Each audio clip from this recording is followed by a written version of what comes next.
The minimum and maximum distance. The minimum and maximum distance of a satellite from center of Earth are minimum and maximum distance of a satellite from center of Earth are 2R and 4R respectively, where R is the radius of Earth.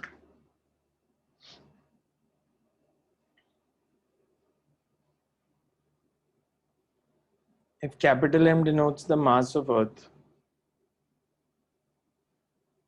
find the minimum speed of satellite,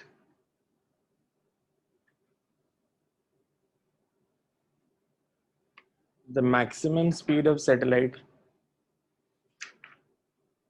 and M denotes mass of Earth के बाद क्या बोला sir?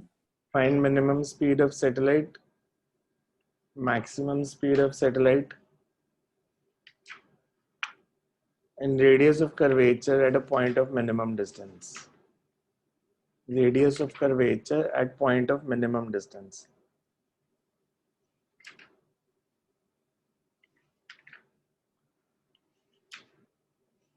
हमें दिया satellite is moving and its minimum and maximum distance from the center of Earth are 2R and 4R. मतलब ये circular orbit में move नहीं कर रहा. So हमें बताना है what should be the minimum speed, maximum speed, and radius of curvature at point of minimum distance. Radius of curvature at point of minimum distance.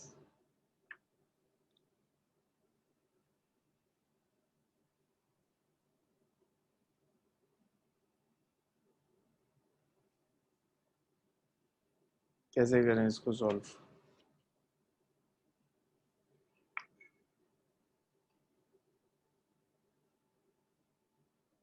इसका मतलब क्या है? अगर हमें minimum और maximum distance दी है तो that means particle is moving and the satellite is moving in an elliptical path.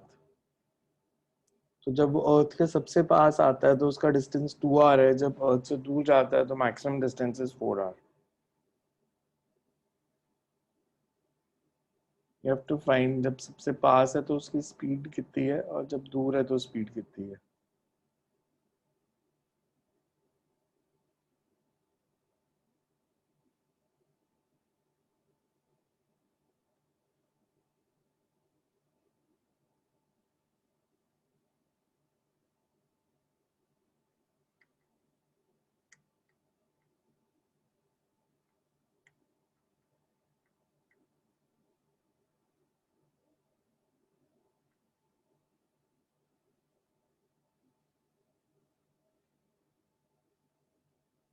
कैसे करें solve?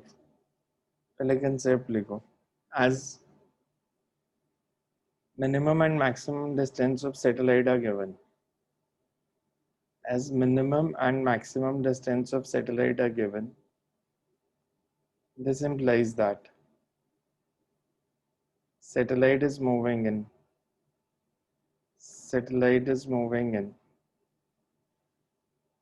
elliptical orbit under the gravitational force of Earth. Satellite is moving in elliptical orbit under the gravitational force of Earth.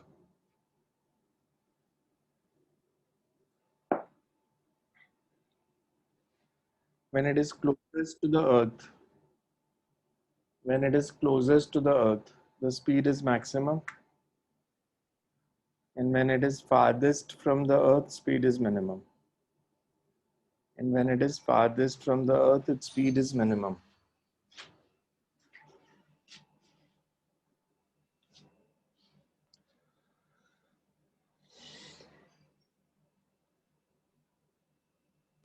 So when it is closest के बाद एक बार repeat कर दो.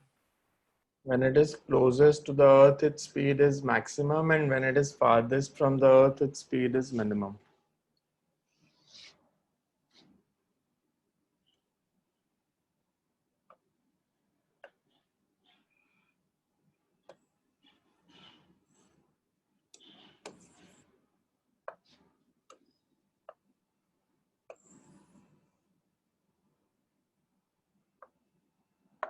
Basically satellite ऐसे move कर रहा है एलिप्स में, अर्थ यहाँ पे है।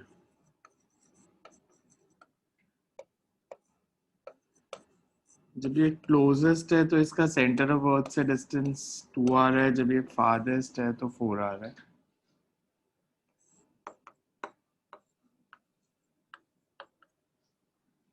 इधर स्पीड मैक्सिमम है, इधर मिनिमम है। हमने दोनों वैल्यूज निकालनी है, प्लस रेडियस ऑफ कर्वेचर निकालना है इस पॉइंट का। सर एंगुलर मोमेंटम कंजर्वेशन लगा सकते हैं? लगा सकते हो।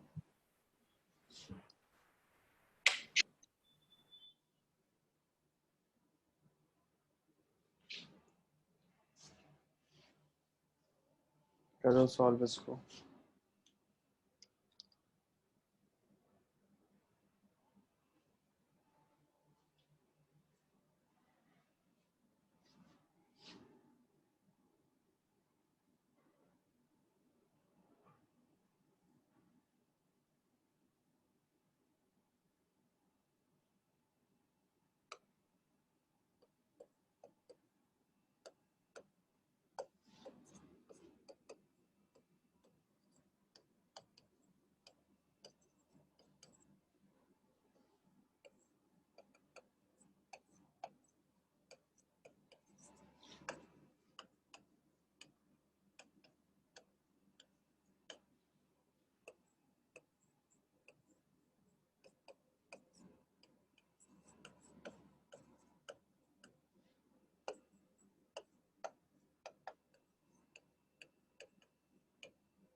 बिकॉज मास तो कांस्टेंट ही होता है, तो वी आर इज कांस्टेंट।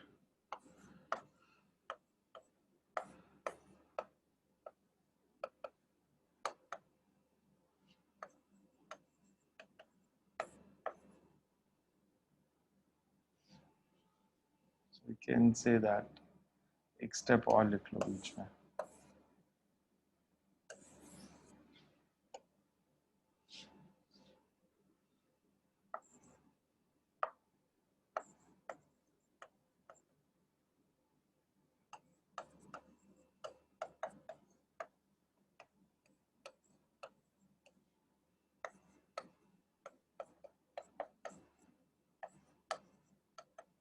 मेरे पास ये रिलेशन आ गया।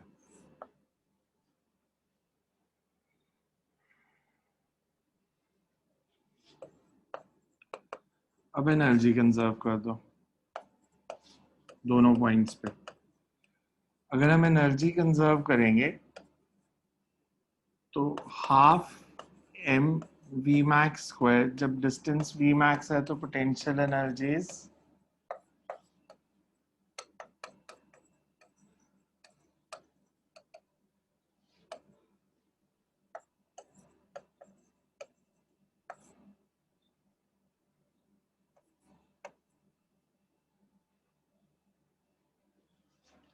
v max और v minimum में रिलेशन पता है,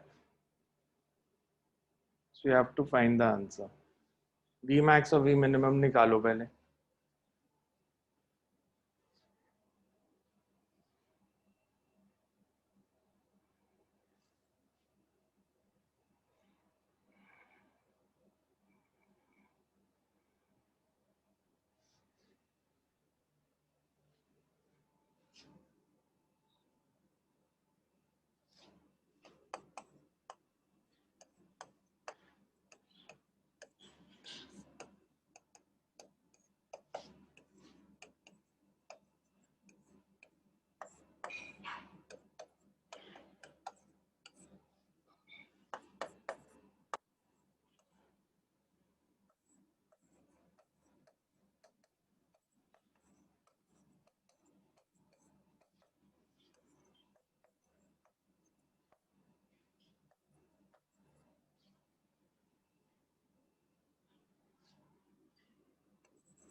So ये तो दो पार्ट्स हो गए, V maximum and V minimum निकाले. You have to find the radius of curvature. Radius of curvature at a point where the velocity is at minimum distance. When distance is 2r, तो radius of curvature क्या होगा?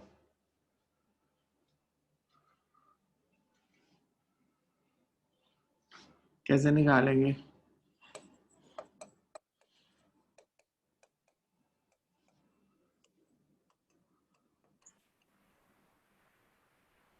V square by A centripetal.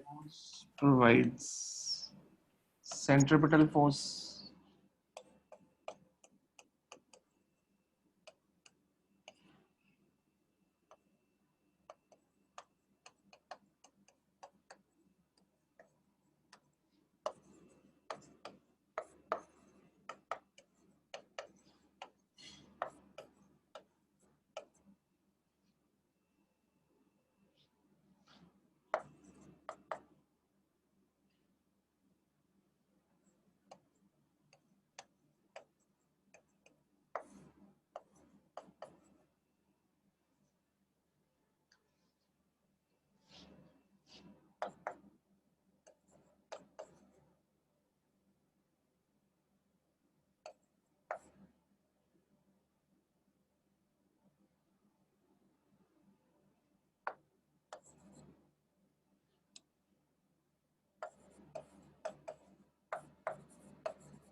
So 8/3r.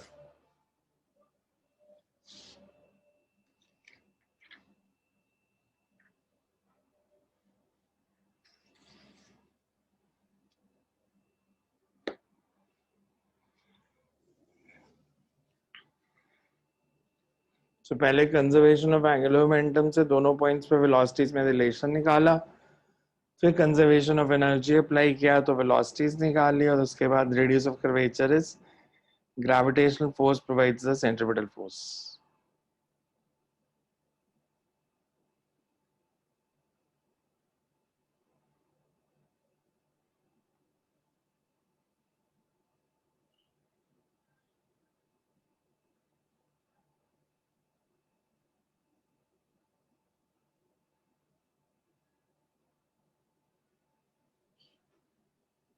Next,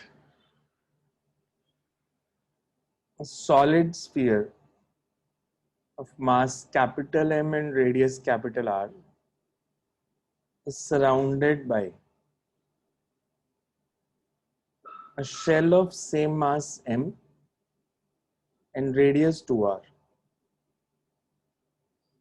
से एक बार repeat कर दो. A solid sphere of mass M and radius R is surrounded by spherical shell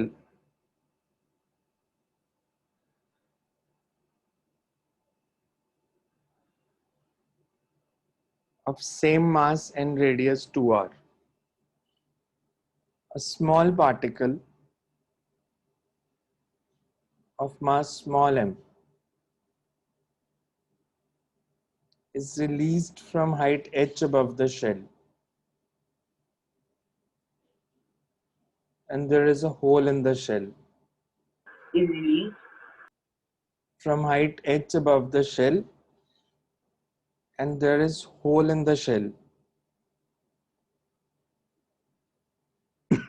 Find the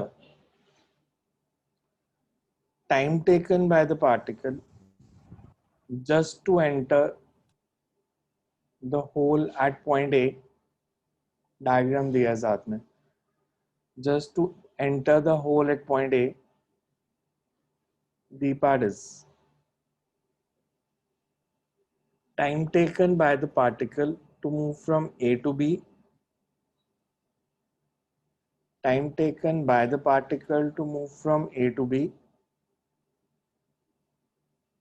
and C part is the approximate speed with which particle hits point B. Approximate speed with which the particle will hit point B. Approximate speed with which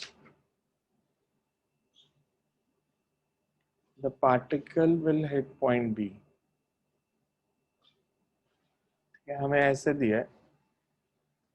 You have a solid sphere of mass m and radius r.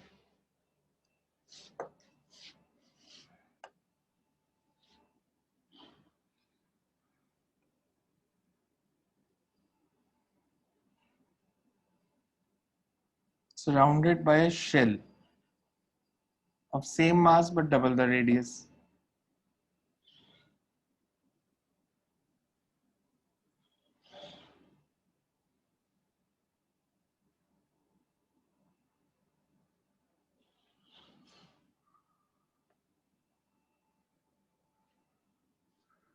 A particle is released. इसका मास m है, radius r है. Shell का भी मास m है, radius 2r है. Particle is released somewhere over here.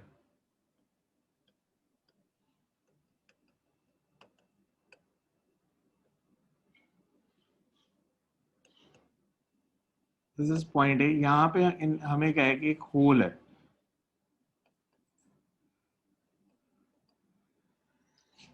एक बताना है यहाँ से A तक आने का टाइम, A से B तक आने का टाइम, और ये किस वेलोसिटी से आके B को हिट करेगा. यहाँ पे होल किया हुआ है शेल में ताकि पार्टिकल अंदर आ जाए.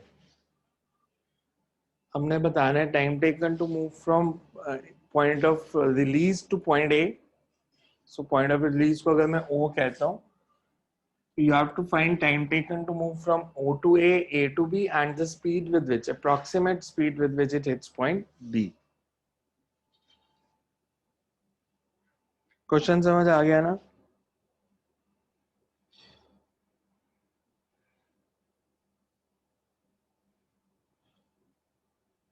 So, कैसे करेंगे? हमें कंडीशन दिया है, एक कंडीशन दी हुई है साथ में डायग्राम में. H is very much less than R, मतलब it's very small height.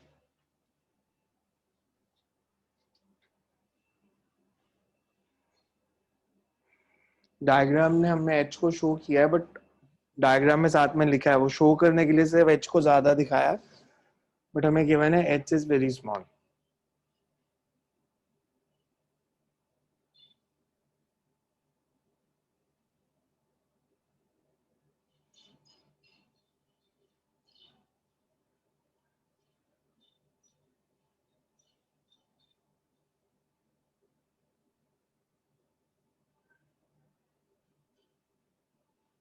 MCQs था तो मैं ऑप्शन दे सकता हूँ, बिकॉज बी पार्ट आपका आसान हो जाएगा. मैं ऑप्शन दे दूंगा. ए कर लो, फिर बी की ऑप्शंस देता हूँ.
सेकेंड पार्ट के लिए ऑप्शन दिए, फर्स्ट सॉल्व करना पड़ेगा पूरा.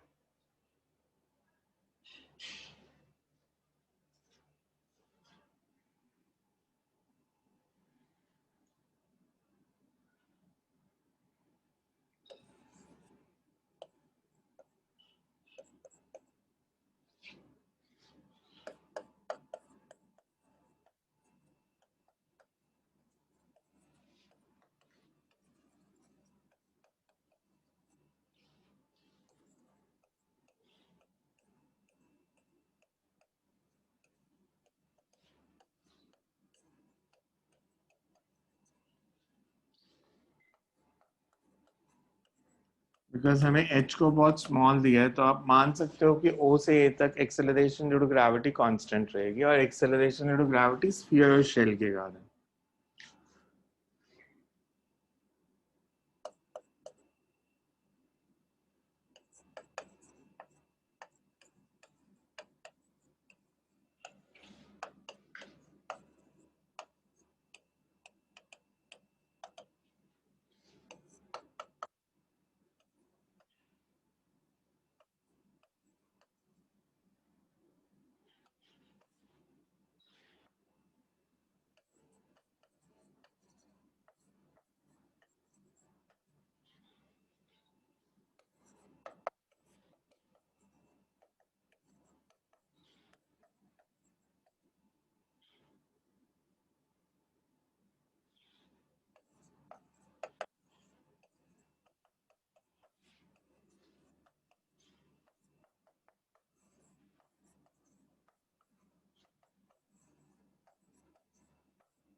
So this is the time taken to move from O to A. कि हमने पहले फोर्स निकाल ली, बिकॉज हमने लिया है कि A कांस्टेंट है, तो आप काइनेमैटिक्स की इक्वेशन लगा सकते हो, काइनेमैटिक्स की इक्वेशन लगा के उसको सॉल्व कर दिया। Excuse me. हाँ जी, सर जब h is very very less than r होता था तो हम ये करते थे ना कि g dash is equal to g into 1 minus 2h by r। वो अर्थ का थोड़ी है, अर्थ थोड़ी है, ये एक सॉलिड स्फीयर है, एक शेल है, अर्थ कहाँ से आ गई यहाँ पे? तो जैसे इसमें भी h is very very less than r तो फिर थोड़ा हाँ, तो दो बॉडीज हैं, ड्राइव करना पड़ेगा दोबारा से, एक बॉडी थोड़ी है। अब शेल के कारण भी फोर्स है और स्फीयर के कारण भी फोर्स है, तो इसलिए फोर्स का फॉर्मूला लिखना पड़ेगा। वो एक सिंगल बॉडी थी सिर्फ, ओके ये टाइम आया, time taken to move from O to A. Jalandhar के बच्चों ने ना नीट में थ्योरी गलत की है, न्यूमेरिकल सारे ठीक है, मतलब जो अच्छे बच्चे हैं, मैं नॉर्मल की बात नहीं कर रहा, 650 660 के ऊपर जिनके नंबर बन रहे हैं 720 में से, उन्होंने फिजिक्स के पेपर में थ्योरी के क्वेश्चन गलत कर दिए हैं, जो मतलब नॉर्मल क्वेश्चन होते थे। न्यूमेरिकल्स ठीक है, अगर 160 या 170 फिजिक्स में बन रहे हैं, तो अगर दो क्वेश्चन गलत हैं वो थ्योरी वाले गलत हैं। तो हमें ये सीखना पड़ेगा कि थ्योरी भी थोड़ी थोड़ी पढ़नी पड़ेगी, एनसीईआरटी एटलीस्ट एक बार रीड कर लेना सारी, थ्योरी के क्वेश्चन ना गलत हो। सबने इसी में ही मार खाई है। दो तो मेरे ख्याल से एपीजे के ही थे जिनके 670 से ऊपर बन रहे हैं, एक शायद अभी पढ़ता है, एक ने छोड़ दिया था 10th के बाद।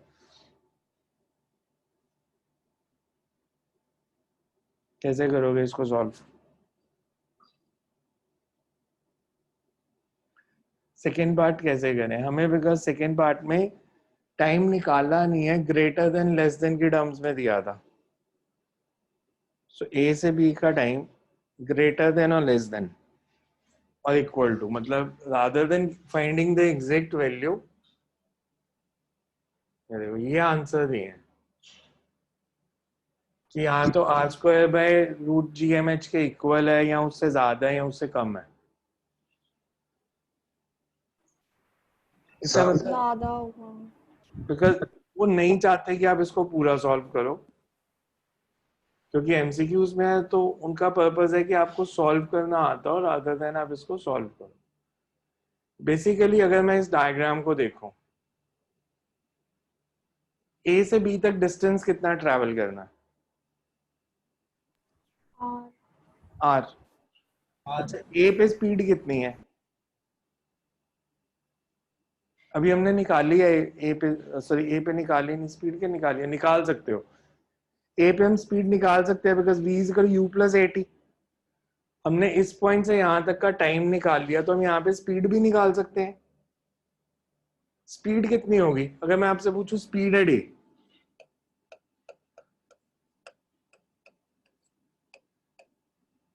यही फॉर्मूला लगेगा। इनिशियल स्पीड 0 थी, एक्सेलरेशन वाज gm/2r², और टाइम कितना निकाला था हमने?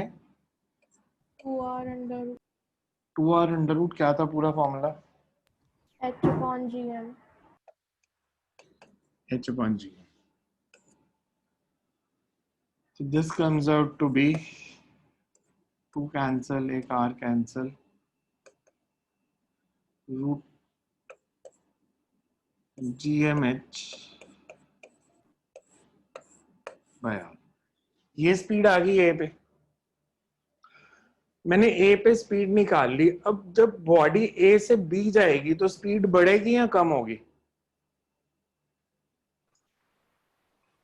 बढ़ेगी। बढ़ेगी। अगर ना बढ़ती तो टाइम कितना लगता?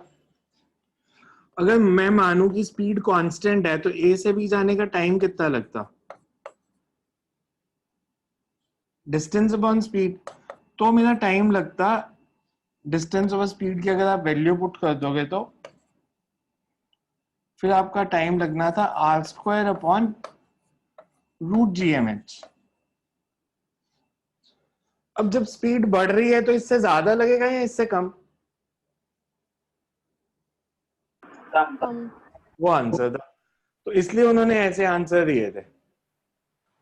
So it should be less than r²/√gmh। Excuse me sir. हाँ जी। सर पहले पार्ट में हमने स्फीयर की वजह से अट्रैक्शन फोर्स क्यों नहीं ली? वो भी तो अट्रैक्ट करेगा एम मास को। मैंने ली तो है, क्यों नहीं ली? सर आपने सिर्फ शेल का लिया ना? नहीं जी, मैंने दोनों का लिया है। मैंने शेल का कहाँ लिया?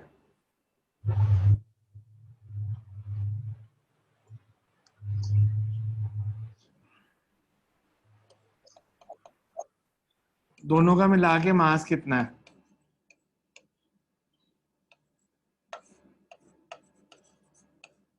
ये फॉर्मूला लगाया मैंने। Okay sir. मैंने शेल और उसके कारण दोनों के कारण लिया फोर्स, इसीलिए मास 2m लिया।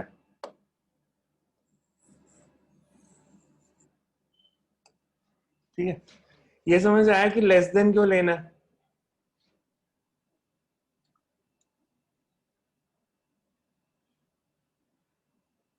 So you can say speed is constant,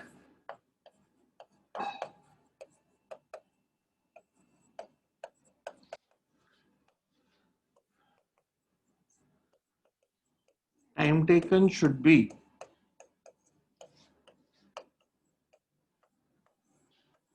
but as we know that speed increases,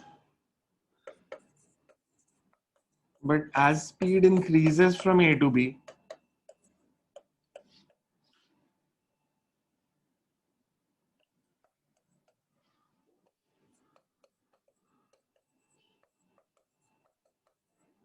TAB should be less than √gmh।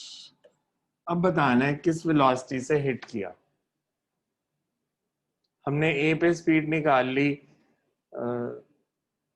Time निकाल लिए, अब बी पे किस स्पीड से हिट करेगा? Find the speed with which it will hit B. अब conservation of energy लगा दो। Find the speed with which it will hit point B. एक मिनट स्क्रीन नीचे कर दो तो कौन सा पार्ट देखना है?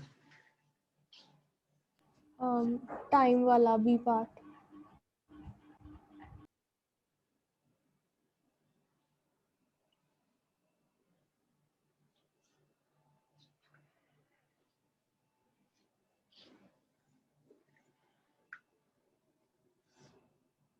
अगर आप ये बोर्ड पे जो लिखा है इसकी पीडीएफ चाहिए है तो मैं भेज सकता हूँ क्लास के बाद। अगर आपको चाहिए, अगर लिख लेते हो फिर तो रहने देते हैं, बट बोर्ड पे जो भी लिखा है इसकी पीडीएफ फाइल बनती है, तो अगर आपको चाहिए तो मैं सेंड कर दूंगा।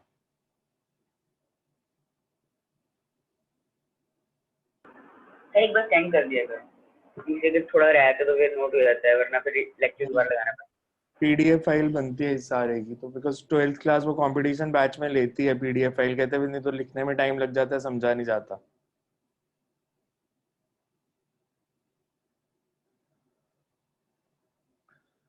सब स्पीड निकालो, काइनेटिक एनर्जी ए और बी पे इक्वेट कर दो, बिकॉज ए पे हमने वेलोसिटी निकाल ली और हमने बी पे निकालनी है, बिकॉज ए पे अभी हमने सेकेंड पार्ट में निकाली थी velocity.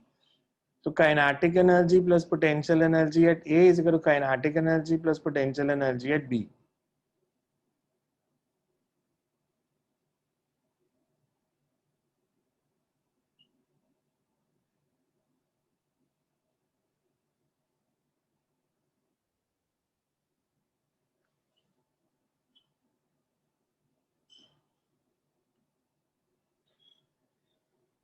Kinetic energy plus potential energy at A is equal to kinetic energy plus potential energy at B.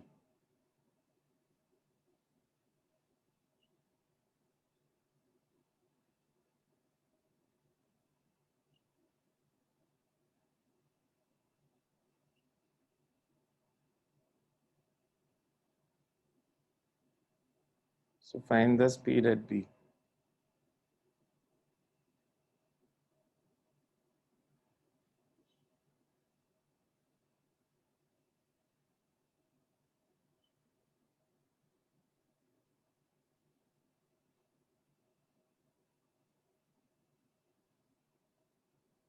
हो जाएगा सॉल्व, ये तो कर लेना इसको. Root g m by r answer आएगा, सॉल्व करके देखना. You have to find the speed at B, energy conservation लगा देना, बिकॉज फिर एक क्वेश्चन और कर सकते हैं हम अभी. So you can write a solid sphere having uniform density. A solid sphere having uniform density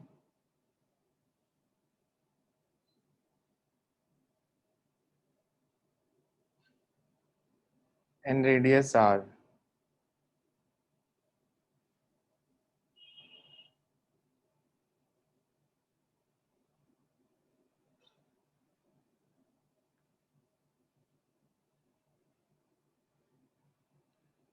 A solid sphere having uniform density and radius r exerts a gravitational force of attraction F1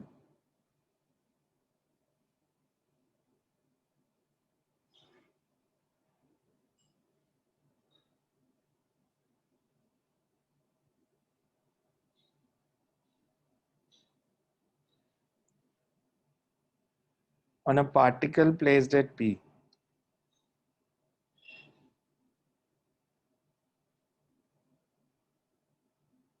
The distance of P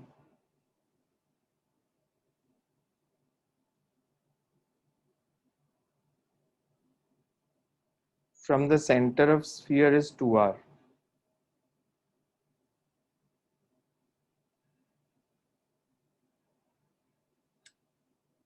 A spherical cavity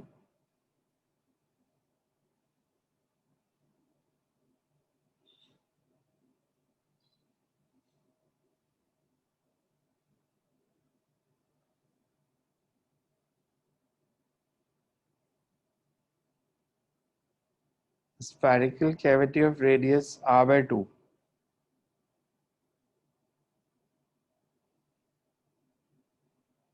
is made in the sphere as shown. Sphere now exerts gravitational force F2 on the particle at P.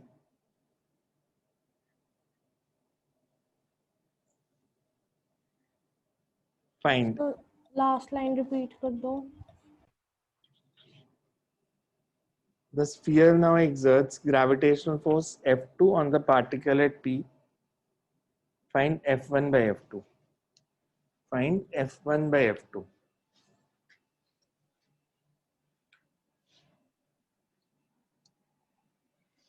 हमें ऐसे दिया है.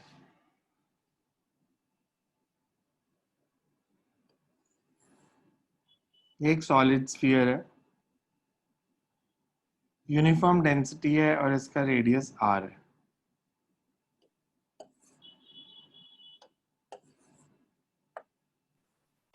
Sir सब कुछ blur blur सा लग रहा है. सर फिर फोकस ऑन प्रॉब्लम अगेन.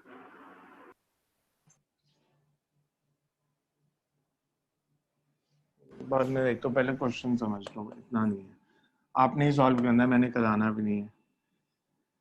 इसके अंदर एक कैविटी बना दी,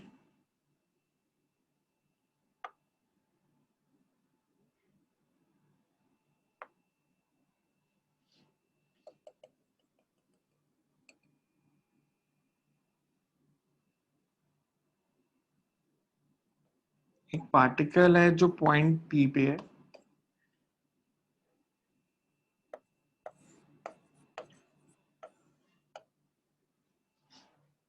हमें ऐसे एक सॉलिड स्फीयर दिया है, फिर उसके अंदर कैविटी है। सॉलिड स्फीयर ने जो फोर्स लगाई वो F1 थी, फिर कैविटी वाले स्फीयर ने जो फोर्स लगाई वो F2 थी। तो F1 और F2 की रेशो बतानी है। सॉलिड स्फीयर ने फोर्स F1 लगाई है, स्फीयर विद कैविटी ने फोर्स F2 लगाई है। So you have to find the ratio F1 by F2।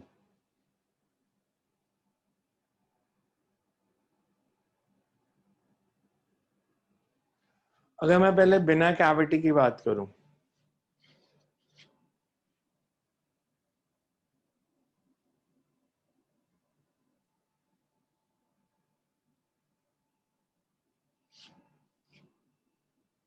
तो we say let m be mass of complete sphere,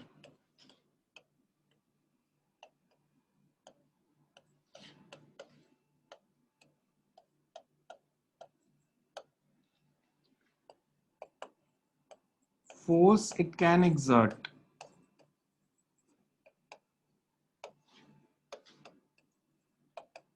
यहाँ पे अगर एक पार्टिकल पड़ा है स्मॉल m, तो इस पे फोर्स कितनी एक्सर्ट करेगा?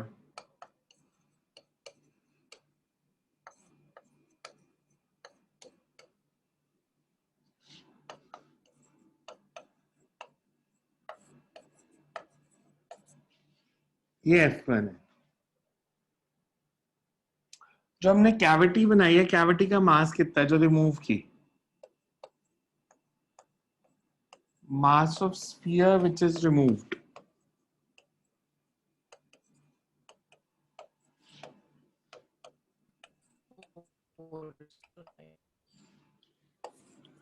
रेडियस हाफ है, तो जो मास है that will be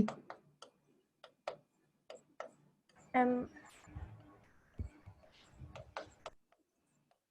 means 1/8 mass remove किया है।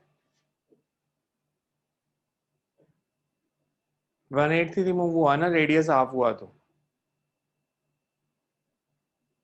बिकॉज इसका वॉल्यूम होगा 4/3 पाई r by 2 का क्यूब, पूरे का था वॉल्यूम 4/3 पाई r क्यूब। सो हमने 1/8 मास रिमूव कर दिया।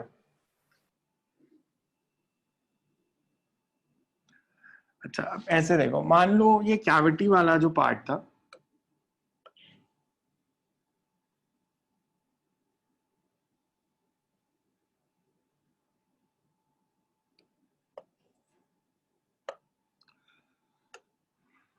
इसका रेडियस कितना है?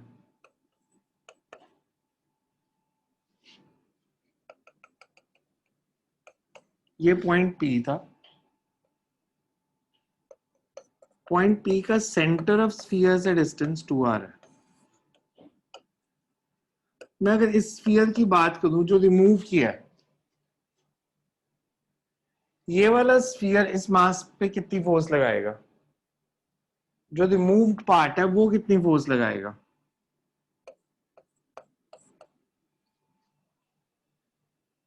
Force exerted on small m due to the moved part.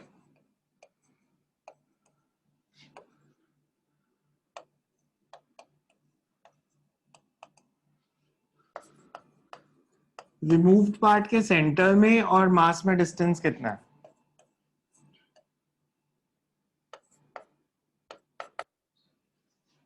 ये डिस्टेंस कितना है? 3r/2। 3r/2। इसका मास है m/8।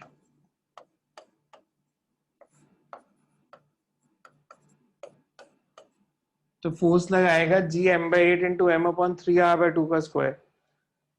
So this comes out to be 4/9r², or you get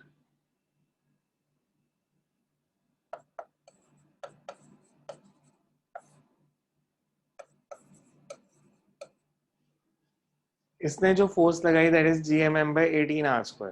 यहां तक देखो, ठीक है।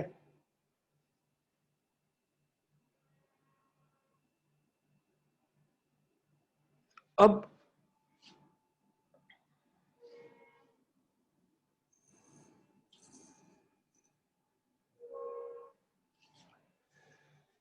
ये रिमूव्ड पार्ट और बचे हुए पार्ट ने मिला के कितनी फोर्स लगाई थी? इस पार्ट ने, जो रिमूव्ड पार्ट है, और जो बच गया, दोनों ने मिला के फोर्स कितनी लगाई थी? F1 F1। रिमूव्ड पार्ट ने लगाई GMM/18r², तो बचे हुए पार्ट ने कितनी लगाई? GM/4r² minus GMM/18r². तो force exerted by sphere with cavity, force exerted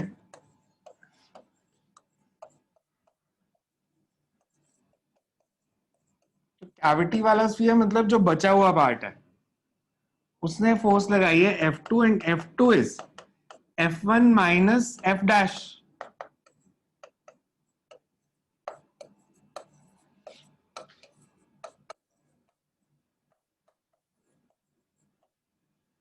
यहां से वैल्यू आ जाएगी F2 की, हमें F1 और F2 की रेशियो बतानी थी।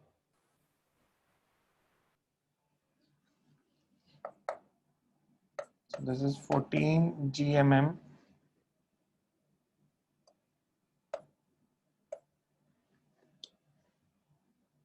minus 14 GMM by 72r², and it will be 7/36.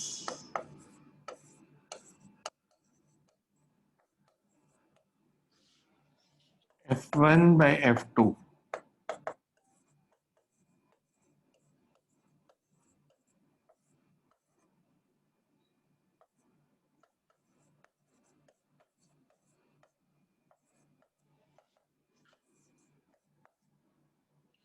Nine by 7.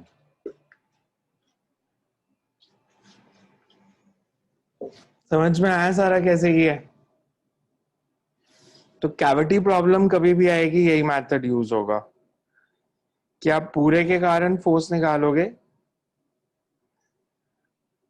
फिर आप कैविटी वाले पार्ट के कारण निकालोगे, फिर जो रिमूव्ड पार्ट बचा हुआ होगा that will be total minus cavity वाले पार्ट की फोर्स।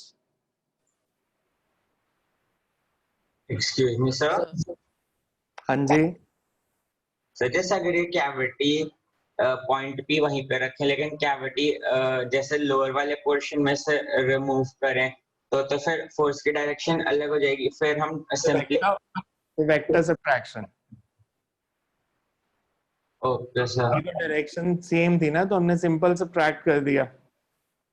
बट अगर आपको किसी और पॉइंट से रिमूव करेंगे, फिर वेक्टर सब्ट्रैक्शन करनी पड़ेगी कि टोटल जो होगा that will be total force on point P will be force due to cavity portion plus force due to remaining portion plus मतलब vector plus, scalar plus नहीं। यहाँ पे तो डायरेक्शन सेम है, तो स्केलर से काम चल रहा है हमारा। सर हाँ जी एक्सक्यूज सर, वो पूछना था, जैसे मेरा एक रोलिंग का डाउट था तो। रोटेशन का हाँ जी सर। पूछो क्या है? सर वो एक क्वेश्चन था, जैसे कि वो एक स्फीयर है, तो वो दो ब्लॉक्स के बीच में सैंडविच्ड है, तो उसमें बोला था कि फाइन, और एक पे फोर्स ट्वाइस लग रही थी, तो हमने बोला था कि find the velocity after which the sphere starts pure rolling. दो ब्लॉक्स के बीच में मतलब ऊपर नीचे, सॉरी, एक्सेलरेशन। दो ब्लॉक्स ऊपर हाँ जी, नीचे हाँ जी। फ्री बॉडी डायग्राम बनाओ, मतलब प्योर हाँ जी रोलिंग सर। कंडीशन लगाओ कि रिलेटिव जो पॉइंट ग्राउंड वाला पॉइंट है that should be at relatively rest, और जो टॉप पॉइंट है, नॉर्मली हम टॉप पॉइंट की बात नहीं करते, टॉप पॉइंट के ऊपर भी बिकॉज ब्लॉक हाँ पड़ा जी है, सर। तो वो भी प्योर रोलिंग में होना चाहिए। मतलब जो टॉप पॉइंट है उसकी टॉप वाले ब्लॉक के साथ रिलेटिव एक्सेलरेशन 0, और जो नीचे वाला पॉइंट है उसके नीचे वाले ब्लॉक के साथ रिलेटिव एक्सेलरेशन 0 करा दूंगा मैं, नहीं तो भेज दूंगा सर सोल्यूशन है वो मैंने। समझ आ गया था। हाँ हाँ सर, उसमें पर वो फ्रिक्शन जो वो उस फ्रिक्शनल टॉर्क जो लग रही थी उसके स्फीयर के ऊपर, वो समझ नहीं आई कैसे मतलब मार्क करनी है। बिकॉज अब नेट फोर्स देखो ना, इसमें नेट फोर्स टुवर्ड्स राइट थी, नेट फोर्स टुवर्ड्स राइट थी, तो हाँ अब जी, हाँ जी। फ्रिक्शनल टॉर्क एक केस में वो आएगी कि बिकॉज वो रोटेट करेगा, तो एक केस में आर प्लस आर अल्फा, एक में माइनस आर अल्फा। ये मैंने कल परसों 12th को कराया, मैं आपको हाँ दिखूंगा, जी। मेरे पास होगी इसकी पीडीएफ में भेज दूंगा अभी, बिकॉज ये एडवांस का okay sir. Previous year question है जिसकी आप बात कर रहे हो, ऐसे था ये क्वेश्चन। अगर यही है तो मतलब मेरे को बता दो यही है, तो इसका तो मैंने सॉल्व, मेरे पास पड़ा है सोल्यूशन, ऐसे था। इस पे फोर्स 2F लगा रहे थे, इस पे F लगा रहे थे, यही क्वेश्चन है ना? हाँ जी, हाँ जी सर, यही है। हाँ, ये है मेरे पास फाइल, मैं भेज दूंगा इसका, मैंने 2-3 दिन पहले ही कराया किसी को solve. Next right,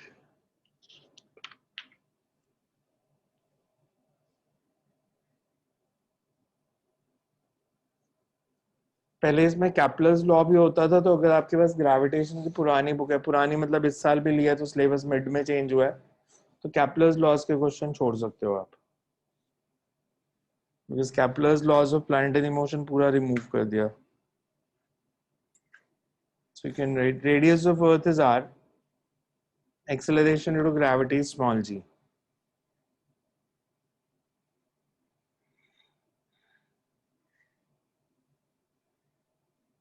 If bodies move from surface of Earth, if bodies move from surface of Earth to height r by 4 from Earth's surface, if bodies move from surface of Earth to height r by 4 from Earth's surface, find the increase in potential energy. Find the increase in potential energy if mass of the body is small m. Find the increase in potential energy if mass of the body is small m.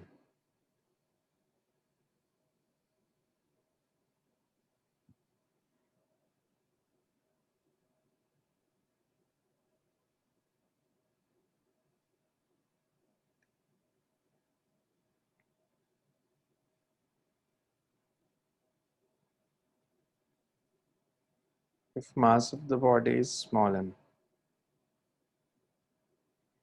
Easy question है, surface of earth से height r by 4 पे ले गए तो potential energy कितनी बड़ी ये बता दो।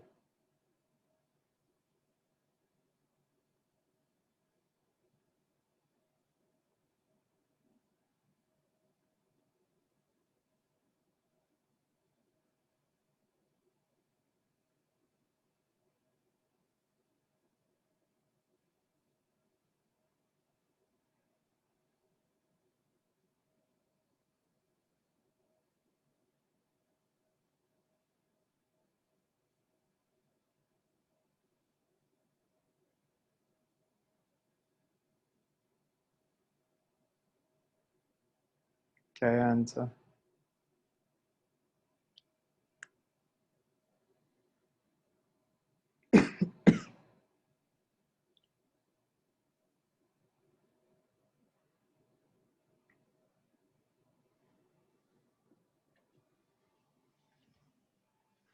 ये तो बिल्कुल इजी क्वेश्चन लिखा है।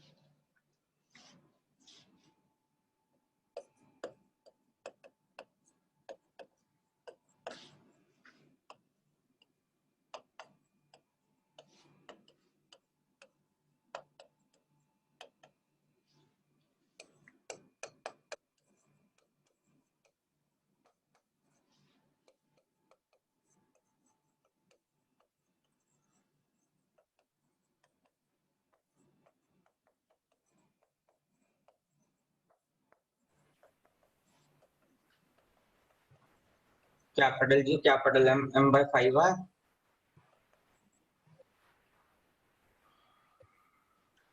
क्वेश्चन में कि अर्थ का मास नहीं दिया,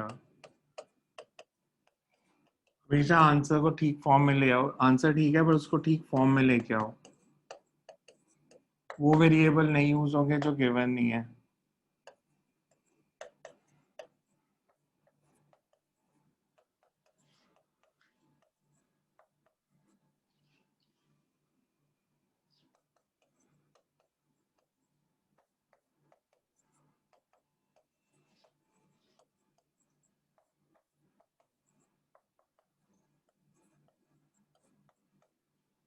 mgr/5 बिकॉज हमें मास ऑफ द बॉडी और एक्सेलरेशन ड्यू टू ग्रेविटी दी थी जी, so it's mgr/5.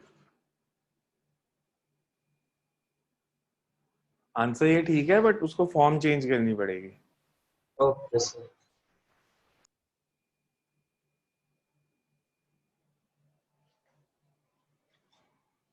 Next time करते हैं ग्रेविटेशन. तो इतना ही है चैप्टर हमारा, नेक्स्ट शुरू करेंगे फिर. अगर किसी चैप्टर के रिवाइज करने हैं तो मैं कल का दिन करा सकता हूँ, मंडे से नया चैप्टर शुरू कर सकते हैं. कल अगर किसी चैप्टर के और के क्वेश्चन रिवाइज करने हैं तो हम कर सकते हैं, या मिक्स्ड भी कर सकते हैं. सर फ्रिक्शन की ब्लॉक प्रॉब्लम्स करवा दो. Yes, sir. Block problems. ठीक है, कर लेते हैं.